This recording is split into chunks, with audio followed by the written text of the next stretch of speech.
lives are meaningless!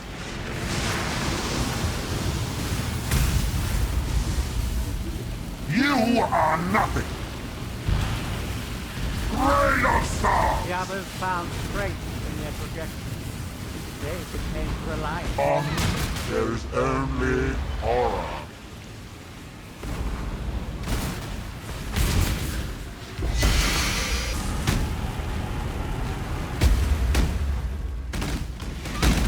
A cascade of pain.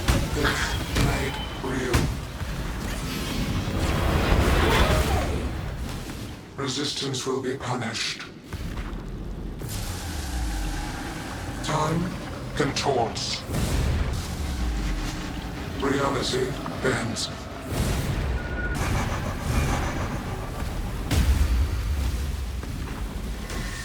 Stand still.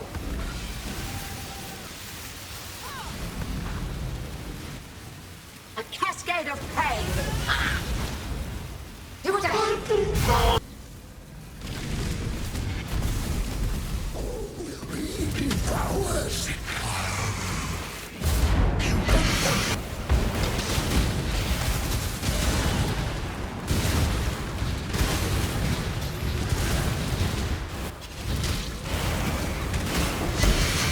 Hello and welcome, Exiles. Now, full disclosure, this video is just for build creators. So if you're just a viewer, you can just go ahead and leave right now. It's okay. This isn't really for you.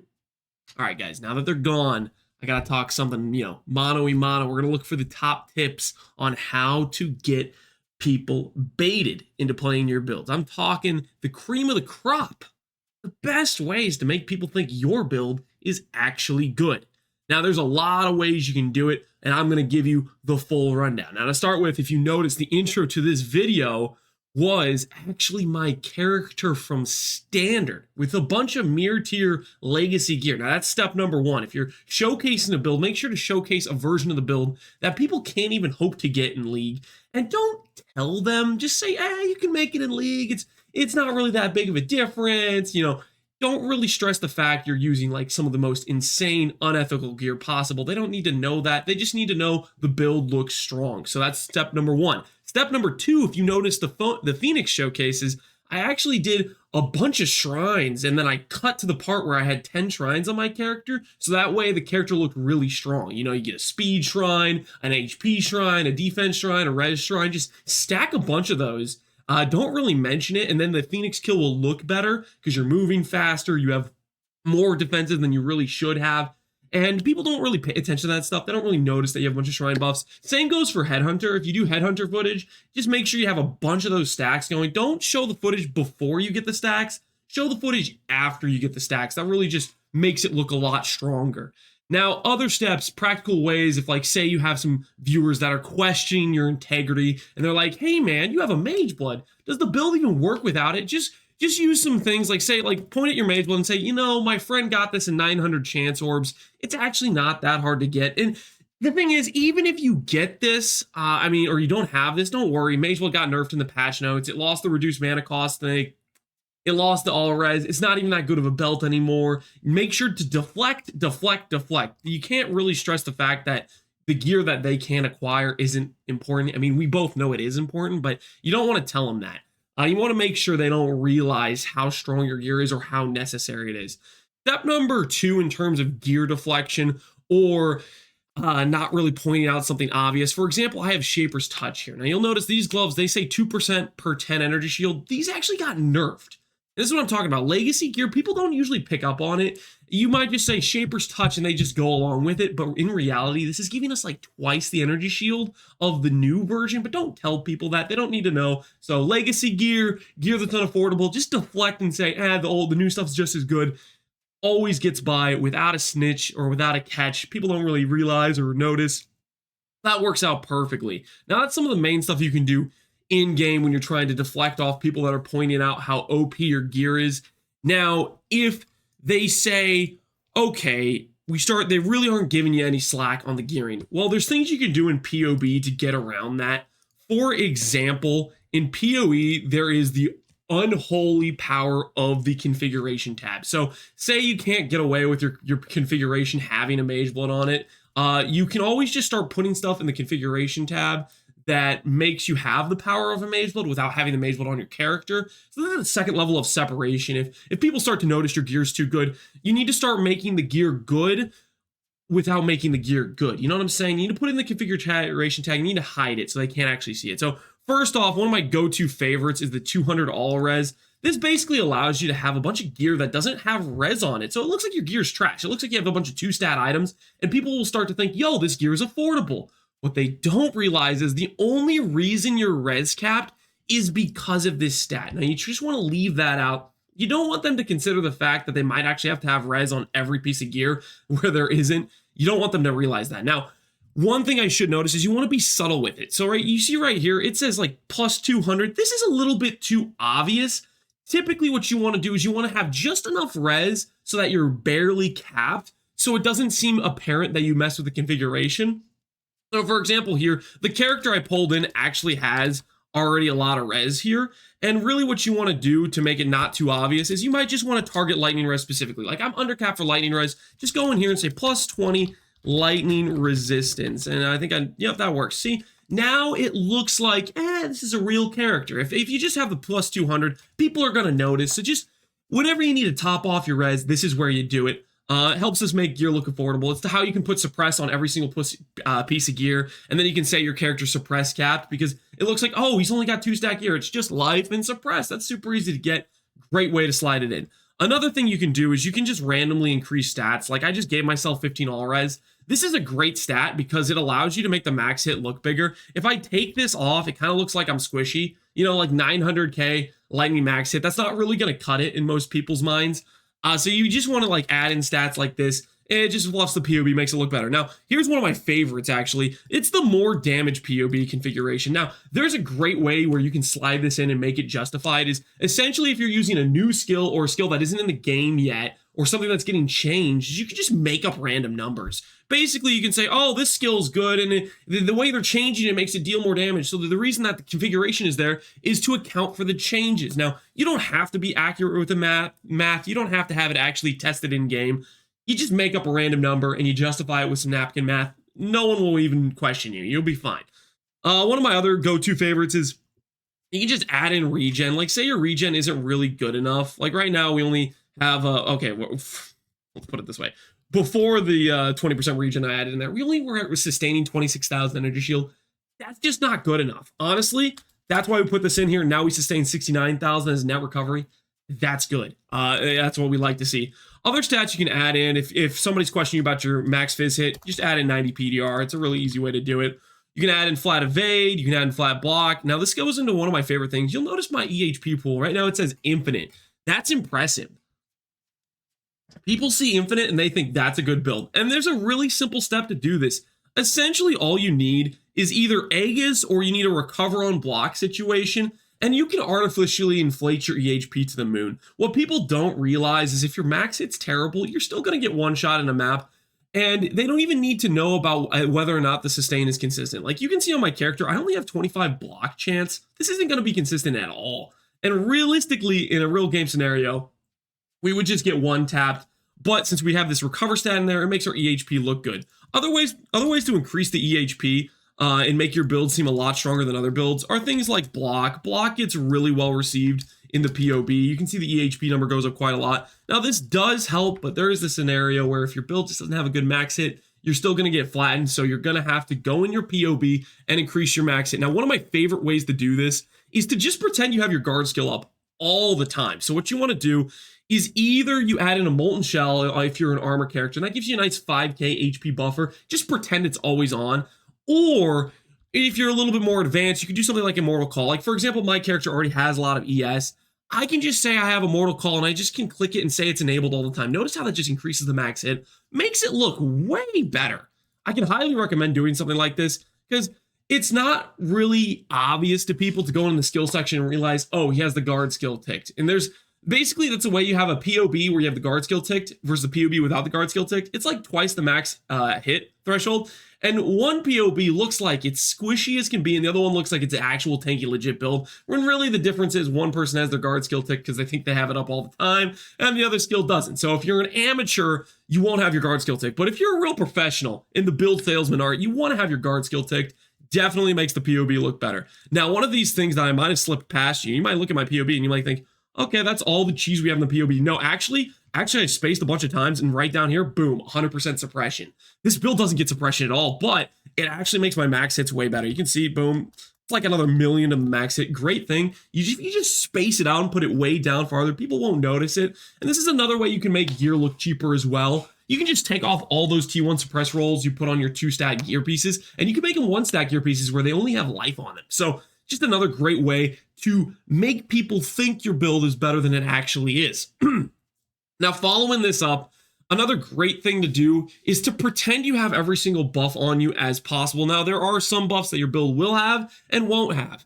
Just try to forget which ones you won't have and just start clicking boxes. I just went through and clicked everything, essentially making sure that the enemy knows that we mean business. Now, if somebody asks you and they say, hey man, you don't actually have the shock, and what you can do to defend yourself if you don't actually have a build of shocks is just put 15 shock in there so you still get the benefit, and then just tell them with a little bit of a, just a little swap here and there, you can actually get that 15 shock 100% of the time. And all you really have to do is just put the ring on, and then while you're waiting for the boss to spawn, you just keep your ring right here, right? The boss spawns, your focus is ready, boom, focus, put the ring back on, 100% uptime of that shock. You can justify it. Just a little weapon swap here and there, just a little inconvenience to your build. Maybe chuck down a bunch of mines and say, hey, I have flat damage from Pyroclast Mine. That's a great buff to the build. You can justify and say it in your POB, make the DPS numbers look really good. Don't really emphasize how much of a bad playstyle it is, because it kind of turns people off to playing the build. It's important not to mention those things. It really will discourage players, and you don't want to really highlight that too much. And so just keep that in mind when you're selling the build. Make sure to sell it up as much as possible. Another thing you can do here is you can just give yourself 15 wither stacks. A lot of times if you're a chaos build, it doesn't matter really how consistently you inflict wither. As long as you have some source of chance to wither, you can just pretend you have 15 and just make sure you punch it all the way up to 15. So that way you get the maximum number of DPS out of it. Another thing here I should mention, now my build's good. So even with Uber Boss, we're still dot capped, but if your build is bad, I would suggest either clicking no or standard boss or guardian. Just pick whatever's the highest that you can still make the damage number look good, just to make sure the damage number still looks good. Just keep that in mind in your configuration. Normally when you click the lower bosses, it will increase your DPS, and when you click the higher boss, it will decrease your damage. You want to make your damage look good in POB, because people don't really realize that POB and PoE are actually different games, and if your POB looks good, then the build looks good. Another thing I can recommend, if you're really into that baiting, I can recommend, these are top tier ways to get the views, is make sure to make build or videos about the top 10 or top 5 league starters. And this is things where you don't have to make your own build. You just copy somebody else's build, throw it in the thumbnail, and then just like say it's yours or something, or you can make a shout out, but really, in reality, even if you don't know if the build's good or not, it makes great viewership, so I can recommend those. There's great ways to increase your audience. Let's see, if I'm running out of tips here, are there anything else I can really give you as solid ways to increase your build's productivity and power in POB? That's the last of the ones I'm really thinking of. There's probably some others I'm forgetting right now, but for the time being, hopefully that'll give you a good idea of how to make your build seem as good as possible, so that way many people will play it, and hopefully they have a good time and they think you're a good build maker. There is a small chance they might realize your build is trash or bad, in which case you might need to go underground for a few leagues, but the risk is worth the reward generally, because a lot of times you're only going to play the first month anyway, so if you go underground for 2 months till the next league start, you can bait them all over again. The people have short-term memories, so a lot of times you can get away with that sort of thing. Now, I'm cutting in to say this video is me mostly being sarcastic. It's meant to be as a joke. I don't think largely this is much of an issue, although it does happen from time to time from different creators. I think generally people try to be upfront or honest about what they believe their build is. Some over-exaggerate a bit here and there, but generally they're not doing this insane stuff that I referenced in the video. That being said, I want to pose one ethical question to my other content creators that make builds, and I would say, if you haven't proven it's good in game, should you really be selling it to other people to test? Essentially, this is if you make a top 5 build tier list and you have one build you've actually played and made, and then you have like 4 other builds you're just recommending that you saw somebody else say was good. I think that's largely kind of crap. You shouldn't be telling somebody to play something else you haven't played. Like, for example, if somebody asked me, like, how would you do this if you're making a build for hardcore? My answer is generally, I don't play hardcore. I'm not a hardcore player. That's not my field of interest. I don't want to answer that question, or I'm not comfortable with it. This is maybe the route I would go, but I would suggest getting a second source, you know, stuff like that. Is if you don't actually know what you're talking about, maybe you should shut up about it. The other things are things where you do League Start builds without League Start testing, or you have gear / trees made entirely in PUB, never in game. These are the scenario where you might be a very good build maker. I might, for example, I might view myself as a good build maker, but I know full well from many, many failures, I've made a lot of bad builds, that even if I think it's going to be good, before I've actually played it, I don't know for 100% certainty it is going to be good. And there's a non-zero chance it could be trash, right? There's maybe 5%, maybe 15, whatever it is. It's going to depend on the person, right? But there's still a pretty sizable chance it's not going to be good. So probably shouldn't recommend it unless you're actually testing it, you know, prior to recommending it and telling people to try it out. Or if, you know, it's a new skill or something, you have to add, obviously, the little tag along of, this is experimental, we don't know if it's good or not yet, it's a new skill, whatever it is, right? I don't know. I didn't mean to get on like a soapbox and start trying to preach or whatever. Mainly just wanted to make this video for a couple reasons. One, to try to make a fun video. I wasn't sure if I'm going to have enough time to record bait or no bait. So I'll do this as a pseudo substitute if I don't get around to bait or no bait. And then 2, I wanted to showcase the fact we broke 200,000 energy shield on a single standalone character. On stream, we actually broke 672,000 with a strength bot, a mana bot, and a discipline bot, which is kind of crazy in Sanctum that the number can get that high. And for example, when you put on Energy Blade with 600,000 energy shield with a 2-hander, it goes to like 200k top end damage, which is just a crazy number, right? But outside of all that, the other thing about this character is showcasing the power that Adorned is. I've been saying it from the top of the rooftops. When it comes to the game, Adorned is the new best in slot for every build, and it's the ultimate min-maxing. When you min-max a build, it should look like this. And I hate to say it, but this is something where I hope GGG maybe addresses Adorned and reduces it back to its original power where it wasn't used with clusters. Because right now in the current game, if you are min-maxing a build, and if you're doing it correctly, you do those 2 things, your tree is going to look something like this. You're just going to be pathing to clusters, and that's it. The Adorned Jewels, they're just simply too much power, and it makes grabbing nodes on the tree relatively weak outside of the most powerful clusters. For example, things like the Sovereignty Wheel, things like the Inveterate Wheel, those wheels will still get grabbed, but it cuts off all the mid-tier decent nodes as even being options or things you could think about.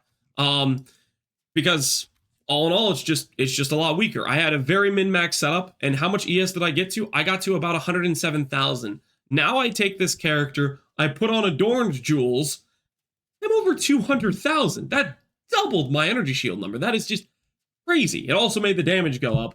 The only thing outside of the jewels I changed, outside of Adorned, is technically we got a slightly better ring. I say slightly, it's a decent amount better. This ring doesn't have int though, whereas the other ring did have int.